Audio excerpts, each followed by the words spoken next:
kita mula din magituhan ya panantikyon dilo ko pilihan mas niroha buhay hangira martun di bagas mo mangitehon puji-pujian roha Tuhan jalma ite puji-pujian nani asa kagilas Tuhan jala pasu-pasu di hanu sempurna masih Tuhan, ibarat kion 9 milion nabi mahatani oleh Tuhan masih jadi nabi nasahat dengan Tuhan. Todin todipan pada lima Tuhan dan dia di rohanani selalu tuas diam. Asa bui waktu sirani hatani lomo ni Tuhan. Jaga pakai hari di penurunan siluan Tuhan.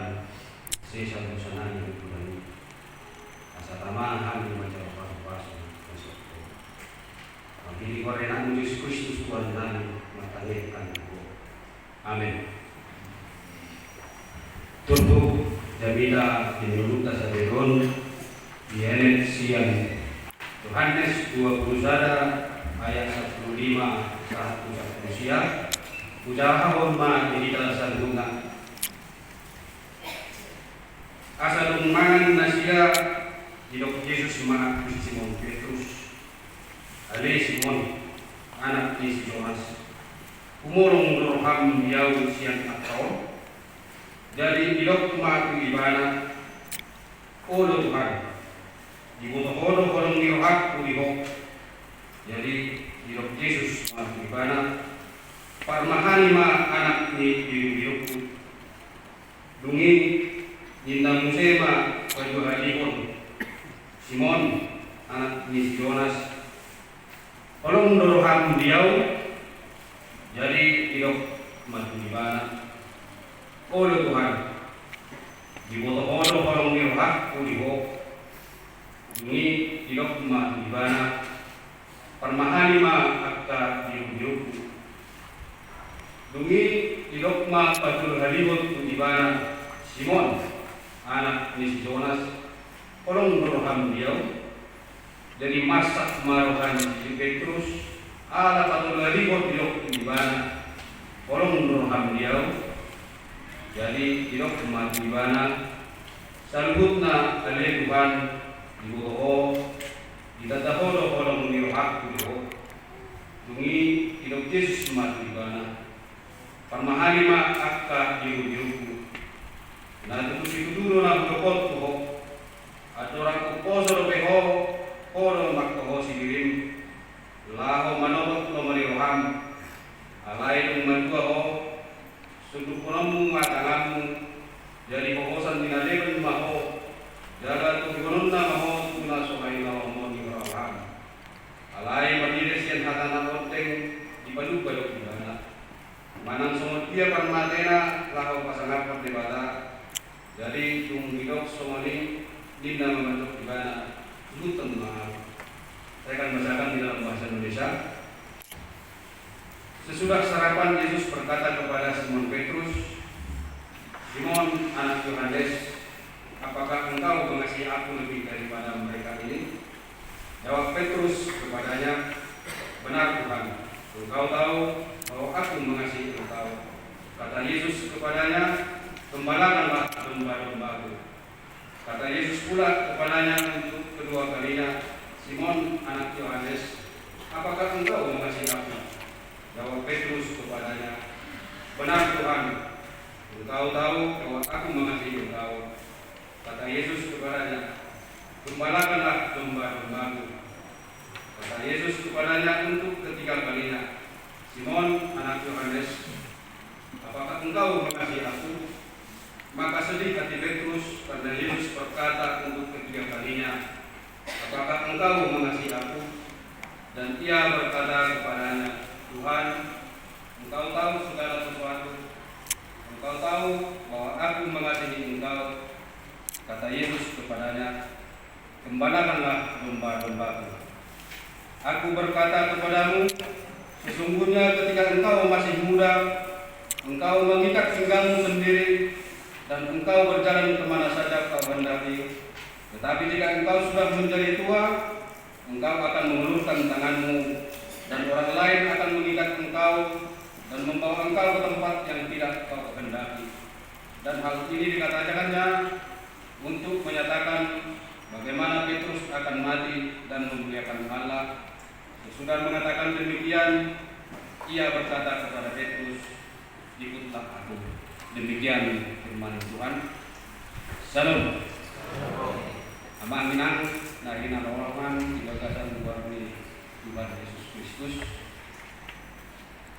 Topik di minggu mengasihi dan mengikuti Yesus dengan setia. Berbicara tentang mengasihi, pasti cukup mudah mengatakan bahwa aku mengasihi Tuhan. Tetapi banyak orang percaya pada masa kini tidak menyadari kasih yang bagaimana yang diinginkan Tuhan, dan tidak ada tindakan untuk membuktikan kasihnya kepada Tuhan. Petrus adalah murid Yesus yang terkena tawaran, juga terlalu cepat mengambil tindakan. Petrus pernah berkata kepada Tuhan Yesus di hadapan murid-murid yang lain bahwa ia akan mengikuti Yesus, bahkan akan memberikan nyawanya bagi Yesus. Ini bisa kita baca di dalam Yohanes pasal 13 ayat 36 sampai ayat 38. Tetapi nyatanya ketika Petrus diperhadapkan dengan suatu cobaan, Petrus dengan terang-terangan menyangkal Yesus dengan mengatakan, "Aku tidak mengenal orang itu." Mengasihi yang diinginkan Tuhan butuh aksi atau tindakan yang menunjukkan seberapa besar kasih setia kita kepada Tuhan. Tuhan Yesus mengenal hati Petrus, juga mengetahui seberapa besar kasih Petrus dan mengetahui karakter Petrus. Setelah Yesus bangkit dan kembali menemui murid-muridnya untuk memberikan kekuatan dan tugas memberikan Injil. Tetapi sebelum itu Yesus menguji murid-muridnya, khususnya Petrus. Tuhan Yesus ingin melihat apakah Petrus mengasihi Yesus seperti yang diinginkan Yesus. Menginang yang terkasih dalam nama Yesus Kristus, tanpa kita sadari, kita juga masih hidup dengan kasih yang seperti Petrus lakukan. Dengan mudahnya kita berkata, "Aku mengasihi Tuhan." Tuhan tahu hati kita, seberapa besar kasih kita kepada Tuhan, dan Tuhan butuh bukti yang sesuai dengan pengakuan kita. Maka akan timbul pertanyaan dalam hati kita masing-masing, bagaimana hidup mengasihi dan setia kepada Tuhan sesuai dengan keinginan Tuhan. Sesuai dengan firman Tuhan hari ini mengajarkan beberapa hal untuk mengasihi dan setia kepada Tuhan, yaitu yang pertama, kasih yang terbesar. Tanpa kita sadari, terkadang kasih kita kepada Tuhan Yesus Kristus sudah terbagi-bagi. Kita sudah lebih mengasihi pekerjaan kita atau kesibukan yang lain daripada kita melayani Tuhan atau membina hubungan yang lebih erat kepada Tuhan. Di dalam firman Tuhan, Injil Matius pasalnya ke-6 ayat 33 dikatakan, "Tetapi carilah dahulu kerajaan Allah dan kebenarannya, maka semuanya itu akan ditambahkan kepadamu." Tuhan mau supaya hidup kita sepenuhnya hanya untuk Tuhan, bukan untuk hal-hal yang kita senangi atau yang lainnya yang bersifat duniawi. Tuhan Yesus menginginkan kita mengasihinya, yang berarti menjadikan Tuhan Yesus sebagai prioritas hidup kita, menjadikan Yesus yang terutama dalam hidup kita. Yang kedua, mengasihi seperti Allah mengasihi kita. Tuhan ingin dari kita adalah kasih agape. Kasih agape yang artinya kasih yang tertinggi, yang tak terbatas, yang tidak bersyarat. Kasih yang sejati membutuhkan pengorbanan. Kasih agape bisa kita aplikasikan dalam kehidupan sehari-hari kita, yaitu salah satunya memaafkan kesalahan orang lain, bahkan jika mereka telah menyakiti kita. Amanginang, apakah pada saat di antara kita masih ada yang belum memaafkan baik orang lain ataupun keluarga yang melakukan kesalahan atau menyakiti hati kita. Apakah masih ada? Kalau masih ada, firman mengatakan bahwa kita harus mengampuni orang yang bersalah kepada kita. Berarti kita telah mengasihi Tuhan seperti kasih agape ini. Otomatis akan ada bahasa, itu kan Tuhan, kita manusia yang lemah. Betul, kita manusia yang lemah. Bagaimana kita bisa mengampuni orang yang bersalah atau yang menyakiti? Kita minta kekuatan kepada Tuhan. Kita berdoa, Tuhan, kuatkan saya untuk memaafkan orang yang melakukan kesalahan, orang yang melakukan menyakiti saya, maafkan. Kuatkan saya untuk memaafkan. Otomatis kita akan diberi kekuatan oleh Tuhan untuk memaafkan orang yang bersalah. Kalau kita biarkan makin hari makin bertambah, karena orang pun akan sering melakukan kesalahan kepada kita, ujungnya kita sakit hati, kita akan berkarat yang akan tidak bisa diletakkan. Ini akan keluar bahasa istilah merdu tidak murah. Ada firman di Tuhan sedari orang mengenang menanamkan kepada kita agar menerapkan kasih agape. Mari kita maafkan kesalahan orang-orang lain ataupun dalam keluarga kita, agar kita layak menerima kasih anugerah daripada Tuhan. Hal yang ketiga, mengasihi Tuhan dengan setia melayani. Kasih dan pelayanan adalah dua sisi mata uang yang sama, dan keduanya sangat penting dalam kehidupan orang Kristen. Setia melayani artinya tetap teguh melayani Tuhan dalam situasi apapun. Dalam firman Tuhan hari ini, Yesus bertanya kepada Petrus secara berulang kali, yang artinya berulang kali di sini lebih daripada satu kali. Apakah engkau mengasihi aku? Artinya Tuhan Yesus tidak ingin Petrus mengasihinya sekali saja. Tuhan Yesus ingin Petrus mengasihinya terus menerus dengan setia.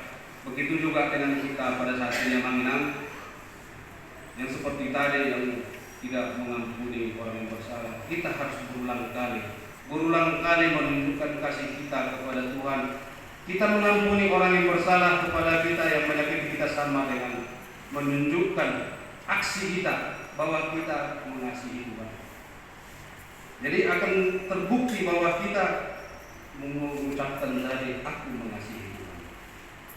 Yesus memandang kasih sebagai syarat dasar dari semua pelayanan Kristen. Mengasihi adalah inti dari iman Kristen. Dalam Injil Markus pasal yang 12 ayat 29 sampai 31 tertulis bahwa hukum yang terutama adalah mengasihi Allah, dan yang kedua setelah itu adalah mengasihi sesamamu manusia. Dan pada saat itu Tuhan Yesus memerintahkan Petrus untuk menggembalakan domba-dombanya. Ini adalah tugas pelayanan Petrus yang diberikan Tuhan kepadanya. Tuhan Yesus ingin supaya Petrus tetap setia menggembalakan domba-dombanya dalam situasi apapun. Di sini memang domba-domba diibaratkan adalah orang-orang yang percaya kepada Yesus. Kenapa diibaratkan domba-domba?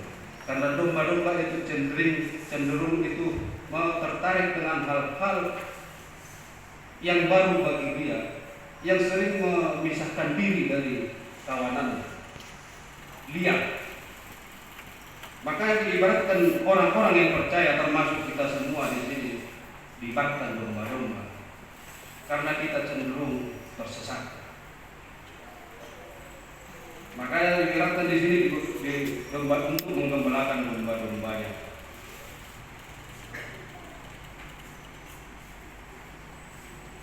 Jadi ini menunjukkan bahwa pelayanan penggembalaan tidak hanya melibatkan kehidupan sekarang, tetapi juga mempersiapkan diri untuk kematian dan akhir zaman. Makanya di pasal yang 19 itu menyatakan bahwa menunjukkan bahwa kematian Petrus yang dinyatakan dalam sejarah bahwa Petrus mati karena disalibkan. Tapi Petrus minta disalibkan secara terbalik, karena dia tidak sama dengan Tuhannya yaitu Yesus Kristus. Disalibkan namun terbalik. Itulah ulur kematian daripada Petrus. Setiap orang Kristen dipanggil untuk menjadi gembala bagi domba-dombanya, baik secara pribadi maupun dalam konteks pelayanan gereja. Amin-amin yang terkasih dalam nama Yesus Kristus, sama halnya dengan Petrus, Tuhan juga sering mengkonfirmasi panggilannya berulang-ulang melalui berbagai hal, baik itu cobaan ataupun penderitaan. Tuhan ingin supaya kita tetap terbukti mengasihinya sampai kita bisa berhasil mencapai kasih yang diinginkan Yesus dan mencapai garis akhir dengan baik, di mana tertulis dalam 2 Timotius pasal yang keempat ayat ke-7, aku telah mengakhiri pertandingan yang baik, aku telah mencapai garis akhir, dan aku telah memelihara iman. Tidak adalah alasan bagi kita untuk tidak membalas kasih Tuhan. Tuhan Yesus merendahkan dirinya dan menerima kita yang seharusnya tidak layak menerima kasih itu. Kita harus membuktikan bahwa kita setia melayani Tuhan dalam keadaan apapun. Tuhan Yesus akan berulang kali menguji kesetiaan kita. Apakah kita tetap setia kepadanya atau kasih kita kepadanya mulai menurun? Setia melayani Tuhan adalah kewajiban kita sebagai orang yang sudah dipilih Tuhan, dari yang tidak layak menjadi layak. Amin-amin tujuan firman Tuhan yang tertulis dalam Yohanes pasal 21 ayat 15 sampai 19 ini, supaya hidup orang-orang percaya agar mengerti dan mengenali bagaimana hidup mengasihi Tuhan sesuai dengan keinginan Tuhan dan memiliki integritas, dengan menunjukkan bahwa hidup mengasihi Tuhan bukan hanya sekedar pengakuan di mulut saja, tapi dinyatakan melalui tindakan. Karena Tuhan selalu memberikan kesempatan kedua kepada kita, bahkan setelah kita berbuat dosa. Amin terkasih dalam nama Tuhan Yesus Kristus, mari kita membuktikan kasih kita kepada Tuhan. Karena kita telah diselamatkan Tuhan dari maut. Tuhan datang sendiri pada kita supaya kita bisa mengerti bagaimana besarnya kasih Tuhan, setia Tuhan kepada kita. Karena sesungguhnya pengorbanan hidup kita belum cukup dan sangat tidak layak untuk membalas kasih setia Tuhan kepada kita. Tidak ada alasan bagi kita untuk tidak mengasihi Tuhan dengan kasih yang tak terbatas, dengan kasih seperti kasih yang Tuhan tunjukkan kepada kita dan setia melayani Tuhan. Itulah yang disebut hidup yang mengasihi dan mengikut Yesus dengan setia. Amin.